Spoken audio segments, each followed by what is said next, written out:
The story of Sean Diddy Combs is not just the tale of a music mogul, but a journey that begins in the streets of New York and stretches to the most glamorous parties in Hollywood. A story that reflects the rise, glory, scandal, and ultimate downfall of one of hip-hop's most powerful figures, and now, perhaps, one of its most tragic. Born in Harlem, Diddy rose from nothing to become the architect of a new era in music. He founded Bad Boy Records in the 1990s and introduced the world to legends like the Notorious B.I.G, Mase, and Faith Evans, changing not only the sound of hip-hop but its image, blending rap with fashion, style, and luxury that defined a generation. He wasn't just a producer, he was a brand. The champagne, the yachts, the exclusive nightclubs, the million-dollar parties. Diddy was the symbol of success, a man who showed that hip-hop could dominate Wall Street as much as it did MTV. He became the embodiment of an era where music, celebrity, and wealth merged into a spectacle, where the rapper was no longer just an artist but a mogul. But as his fame grew, so did the whispers. Stories of violence, manipulation, and abuse followed him for decades, though he always seemed untouchable, escaping lawsuits and controversies like smoke slipping through fingers, building the reputation of a man too powerful to fall. That illusion shattered in 2023, when prosecutors brought him to a federal courtroom, painting him not as a creative genius, but as the mastermind of a dark empire. The charges were explosive, sex trafficking, racketeering, and most damning of all, violations of the Mann Act, a century-old law designed to prevent the transportation of women across state lines for illegal purposes. Prosecutors thundered that Diddy's empire was not about music but about control, power, and corruption, a machine built to exploit rather than inspire, and every day in court became a spectacle that blurred the line between justice and theater.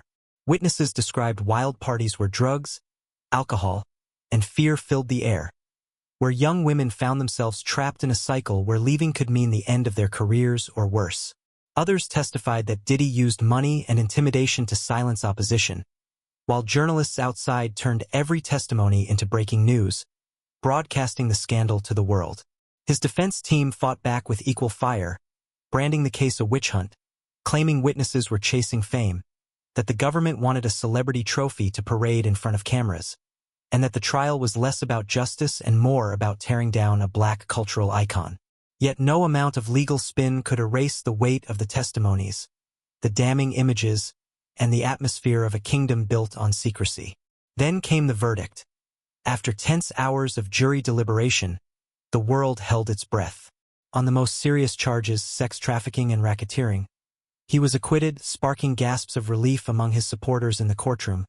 But that relief was short-lived, because the jury declared him guilty on 2 counts of violating the Mann Act.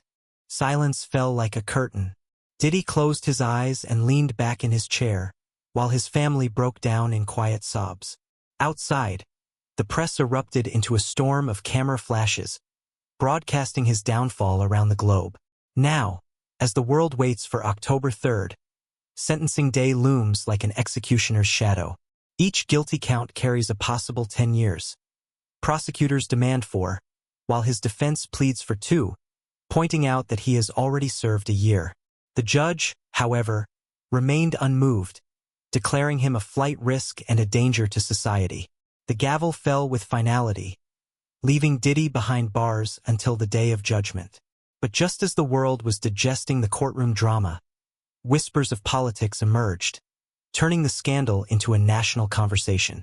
Reports surfaced that Donald Trump's campaign had quietly contacted Diddy's lawyers, raising the possibility of a presidential pardon should Trump return to power.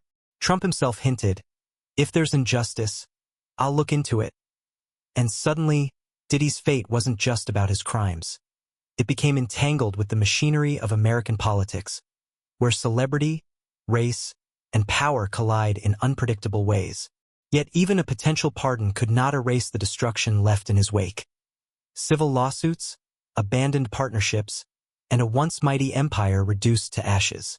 From Harlem to Hollywood, Diddy's name once symbolized ambition and success, but now it stands as a cautionary tale. Over 20 civil lawsuits hang over him, brands have cut ties, and fans who once idolized him now question everything they believed. The glittering empire of parties, music, and fashion lies in ruins, haunted by scandal.